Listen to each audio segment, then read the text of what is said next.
Hello, I hope that you are doing well. Thank you so much for joining me here today, where we are going to continue an April tradition by reading a poem every week for National Poetry Month. And we're going to start this April with a poem by William Shakespeare, and it is from Hamlet.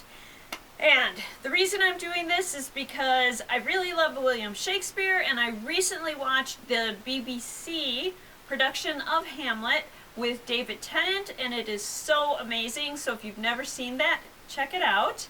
It's a little long, it's 3 hours, but it's amazing. I love it. And because I really love that play, I thought I'd start with a poem from Hamlet. So it's Hamlet, Act 3, Scene 1. You've probably heard at least part of it before. It's to be or not to be. So here we go. To be or not to be, that is the question. Whether 'tis nobler in the mind to suffer the slings and arrows of outrageous fortune, or to take arms against a sea of troubles. And by opposing end them, to die, to sleep no more, and by sleep to say we end the heartache and the thousand natural shocks that flesh is heir to. 'Tis a consummation, devoutly to be wished, to die, to sleep perchance to dream, aye, there's the rub. For in that sleep of death what dreams may come, when we have shuffled off this mortal coil, must give us pause. There's the respect that makes calamity of so long life.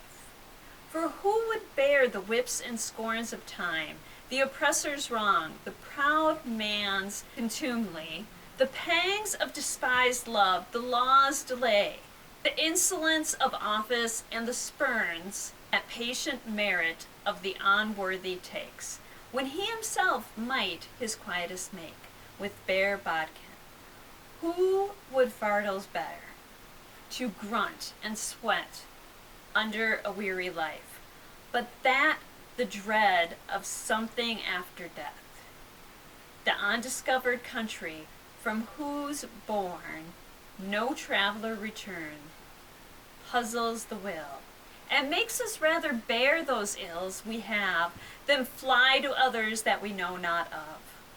Thus conscience does make cowards of us all, and thus the native hue of resolution is sicklied o'er with the pale cast of thought, and enterprises of great pith and moment with this regard their currents turn awry, and lose the name of action. Soft, you now, the fair Ophelia, nymph in thy horizons, be all my sins remembered. And there we are. I hope that you enjoyed Hamlet Act 3, Scene 1, to be or not to be, and I hope that you join me again next week when we will once again have a poem of the week.